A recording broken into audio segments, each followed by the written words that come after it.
They first spotted the warship as a faint blip on the edge of Sensor Station 17, deep inside Empire-controlled space. At first, the operators assumed it was a glitch. Ships didn't just appear in Sector 9, especially not ships like that. Lieutenant, Carver was the first to raise the alarm. She leaned forward in her chair, eyes narrowing as she tapped the screen. "Commander, you need to see this," she said, voice tight. Commander Varkis, a veteran of 100 border patrols and twice as many smugglers' chases, strolled over lazily until he saw the display. His skin a deep green under the soft. Station lights visibly paled. Tell me that's not real," he muttered. The ship was huge, angular, brutal-looking. Not sleek like the Empire's crafts, not refined with centuries of artistry. No, this thing looked built for one thing only: war. Its hull was blackened and scarred, like it had fought through suns and survived. No transponder codes blinked from its shell. No call signs. Just silence and power. Carver swallowed hard. "Running scans now, sir." The data took a few seconds to come through, but when it did, the station went deathly quiet. Material composition: carbon alloy composite. Origin: unknown. Weapon systems: active. Shields: unknown. Type. More worrying than all of that, though, was the crew signature. It wasn't alien, it wasn't Imperial, it wasn't even machine crew species Homo sapiens. Human Commander Varkis stumbled back a step. "That's impossible," he hissed. "Humanity was driven back to their system.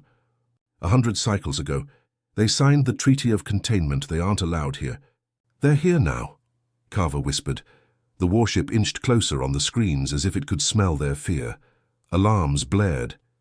Imperial battle stations around the sector lit up. Fleets scrambled. Panic spread like wildfire, not because of the size of the ship or its weapons, but because of the humans inside it. Everyone in the Empire knew the stories, how humans fought, how they refused to surrender even when outnumbered 1,000 to 1, how they burned their own worlds before letting enemies conquer them, how they'd been beaten once, but at a cost so terrible the Empire never wanted to face them again. Now somehow a human warship had slipped through the cracks and entered. "Imperial space. Send a transmission," Varkis barked. "Tell them they're violating Imperial law. Demand their surrender." Carver's fingers flew across the console. A transmission shot out like a spear toward the warship. For a moment, just a moment, the bridge waited, holding their breath. The warship answered. It wasn't with words. It wasn't even with video. It was with a simple, chilling audio recording. A low male voice, rough with static, saying one line: "We have come for what was stolen." Then the signal went dead. The words echoed across the bridge long after the transmission ended. "We have come for what was stolen." Commander Varkis felt the blood drain from his face. His mind raced. What could the humans possibly be talking about? The Treaty of Containment had stripped Earth of most of its fleets, technology, even territories they once colonized. Humanity was meant to be nothing more than a distant, broken memory. But this ship, this beast, said otherwise. "Full system alert," Varkis barked, struggling to keep his voice steady. "Prepare all defense batteries. Bring the local garrisons online. No vessel enters Imperial space unchallenged." Carver's hands moved fast, sweat beading on her brow. "Sir, requesting reinforcement fleets from sectors 7, 8, and 10. "Good," Varkis nodded. "Outnumber them. Crush them." But deep down he wasn't so sure anymore. Numbers had never scared humanity. Across the stars, Imperial ships mobilized. Dozens, then hundreds. A massive fleet assembled like an iron wall between the warship and the heart of the Empire.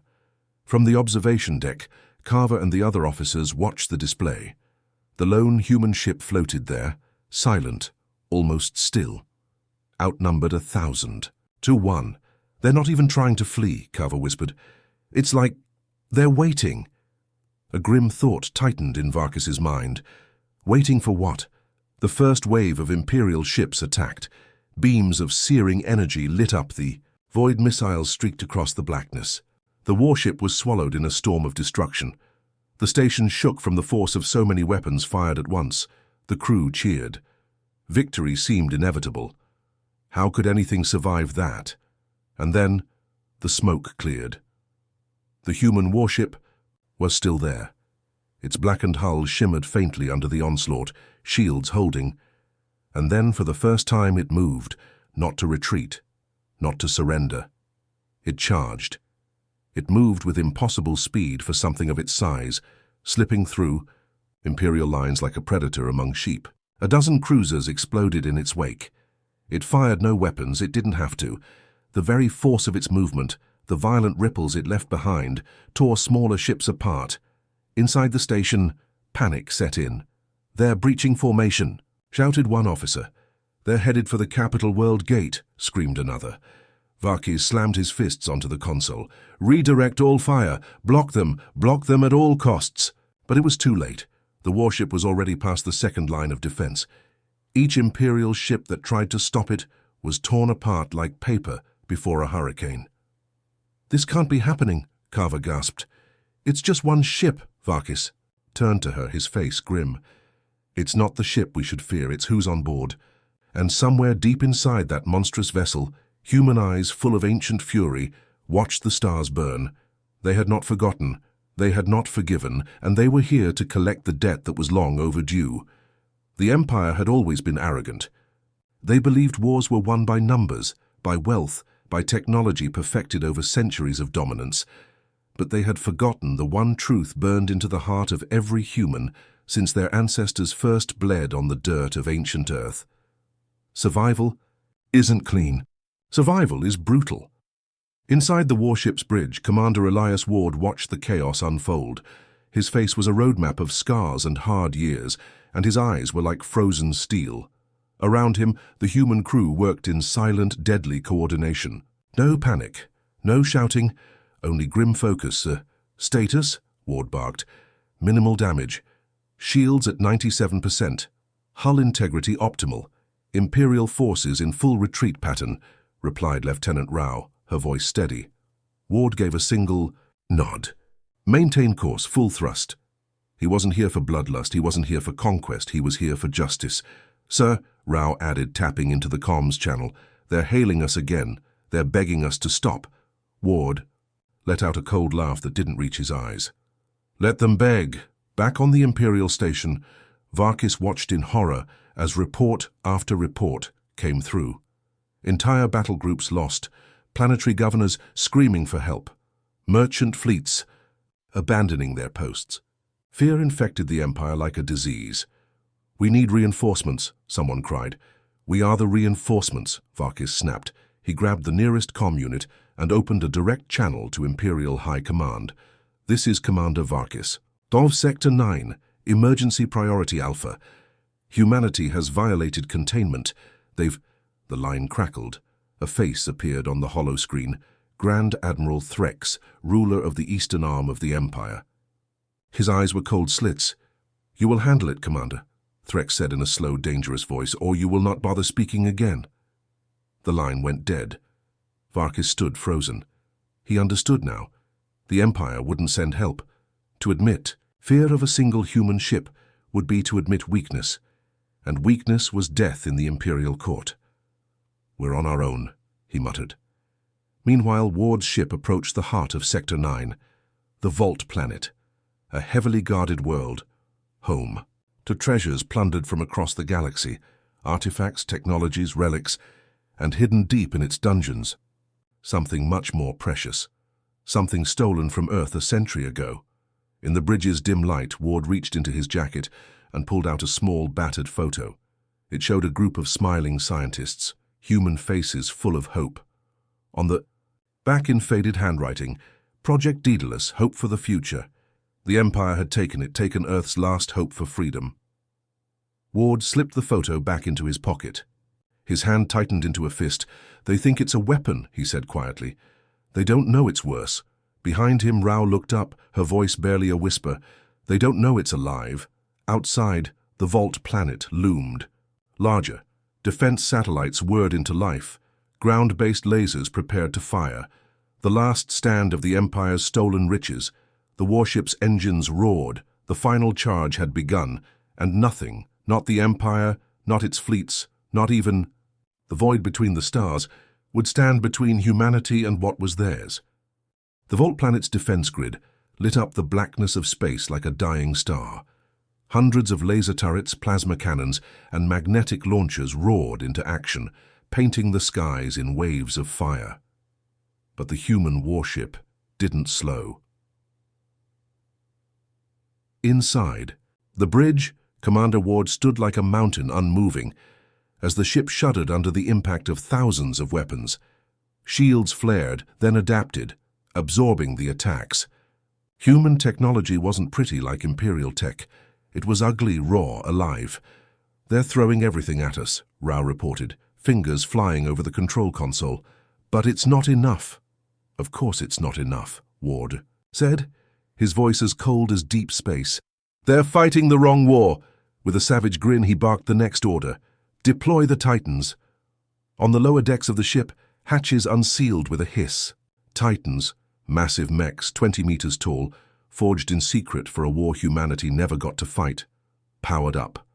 Their eyes glowed blood red as they launched into the void, hurtling toward the Vault planet like avenging gods. Station Commander Varkis watched in horror as the battle turned.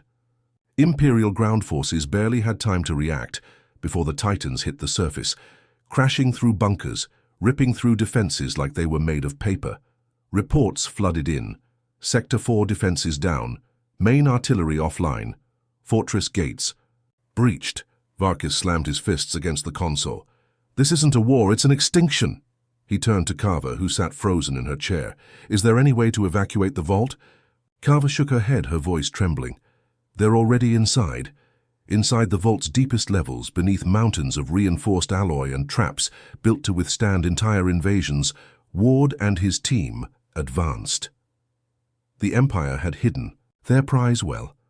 Hallways stretched endlessly, guarded by automated turrets and lethal nanotech swarms. But none of it mattered. Humanity had sent its best killers.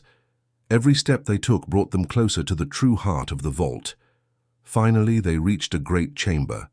Sealed doors towered above them, inscribed with ancient alien glyphs. Rao approached a console beside the door, hacking into the Imperial system.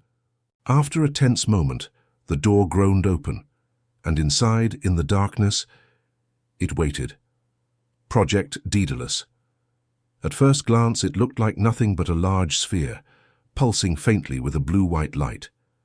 But Ward felt it immediately. The presence. Inside it, the consciousness. He stepped forward, swallowing hard. "Do you remember us?" he asked, voice soft. The sphere's light brightened. A gentle hum filled the chamber, like a heartbeat awakening after a long, long sleep. "We remember." The words didn't come from speakers. They came straight into their minds. Ward smiled grimly. Time to come home. Behind him, the Titans secured the perimeter. Above them, the warship hovered like a watchful hawk, fending off the last desperate Imperial attacks. Across Sector 9, panic reached fever pitch. Fleets abandoned their posts. Cities went into lockdown. News feeds screamed headlines. Humanity has breached the Empire. Project Daedalus stolen back by Earth forces. War is coming. Commander Varkis watched helplessly as the Vault planet fell. The Empire's most precious treasure, lost in a single brutal strike. And worse, they had no idea what Project Daedalus truly was, because it wasn't just a weapon. It was humanity's next step, and now it was awake. The warship ascended from the Vault planet like a black phoenix rising from the ashes, Project Daedalus secured deep within its core. Behind it, the surface of the planet burned, Imperial flags shredded, fortresses crumbling into rubble. On the bridge, Ward stood before the main screen, watching the chaos spread. "They'll come after us with everything they have," Rao said quietly. Ward didn't look away. "Let them." Project Daedalus pulsed steadily, its energy signature now impossible to hide. Across the stars, Imperial sensors picked it up, and for the first time in generations, the mighty Galactic Empire felt fear. In Imperial High Command, Grand Admiral, Threk stood rigid before a council of nobles and warlords, hollow feeds from Sector 9 flashing all around them. "They've awakened it," someone shouted. The humans have Daedalus. This is a full collapse, another hissed. We have to negotiate, send envoys, appease them. Negotiate with humans? Threx roared. They'll never stop. You fools have no idea what you're dealing with. The council fell into a terrified silence, because deep in their black hearts they all knew the old rumors were true. Daedalus was not just a weapon. It was a seed.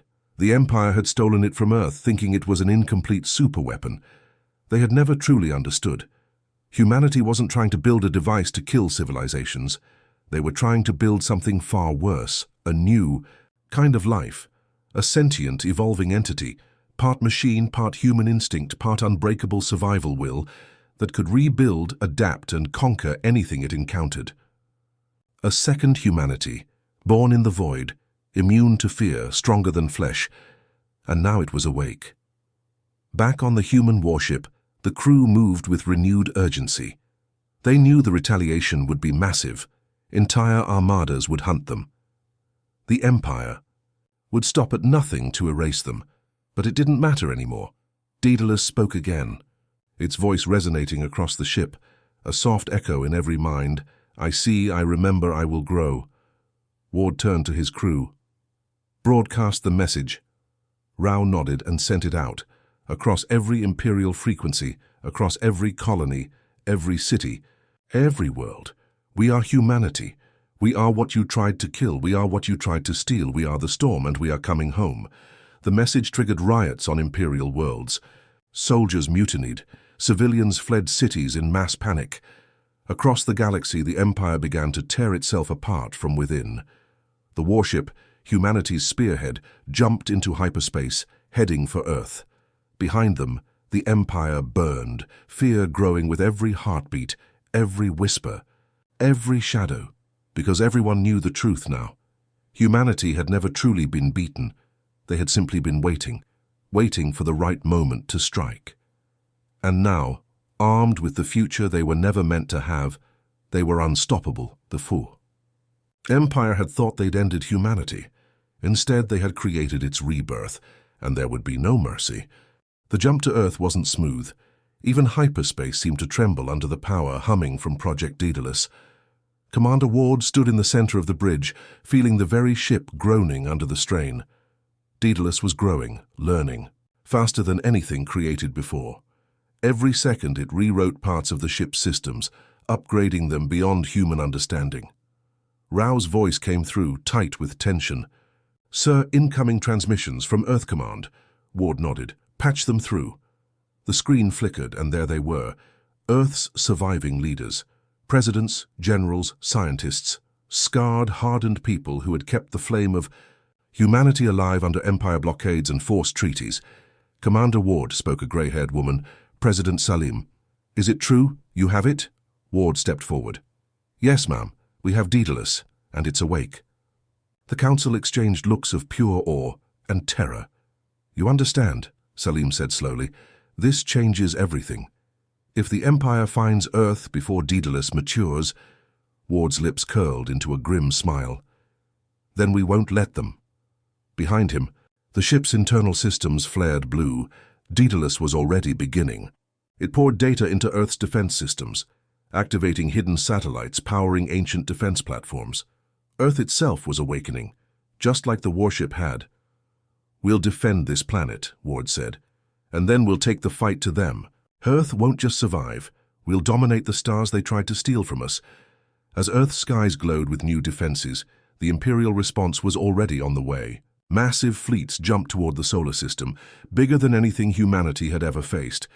But this time, humanity was ready, and this time, they had something the Empire had never been able to control. Hope sharpened into fury. Ward turned to his crew. "Battle stations. Today we bury the Empire." Outside, Earth shone like a blue jewel ready for war. Inside the ship, Daedalus pulsed with life. "We remember. We protect, we avenge," and the stars themselves seemed to tremble at the storm, about to be unleashed. The Imperial Armada arrived in force, over 1,000 capital ships, 5,000 cruisers, tens of thousands of fighter swarms blackening space.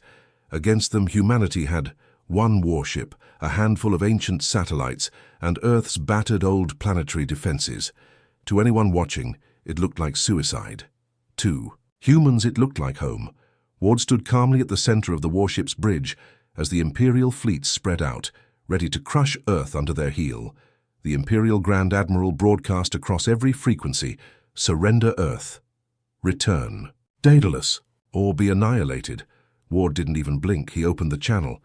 "You already tried that," he said simply, "and you failed." At that moment, Daedalus unleashed its true power. The warship split apart, not destroyed but transformed. From its broken shell, dozens of smaller ships launched, each one faster, deadlier than anything the Empire had ever faced.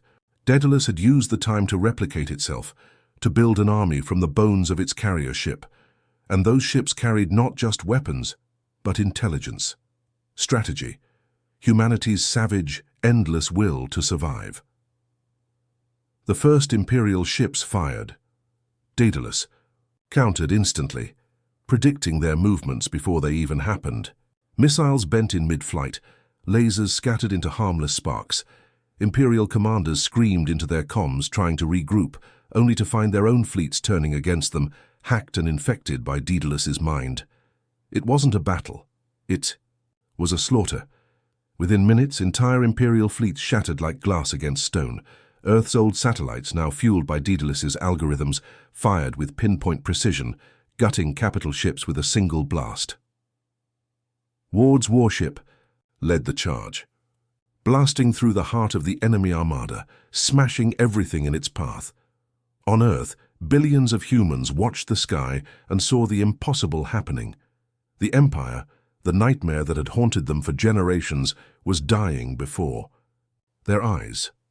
Grand Admiral Threx's flagship, the pride of the Imperial Navy, tried to flee. Ward targeted it personally. He opened one last transmission. "You should have killed us when you had the chance." Then he fired. The blast tore the flagship in half, scattering its wreckage into the endless dark. The Empire had fallen. Humanity stood, victorious not just on Earth, but ready to rise across the stars. Inside the warship, Daedalus's final message pulsed gently into the minds of every human. "We are one.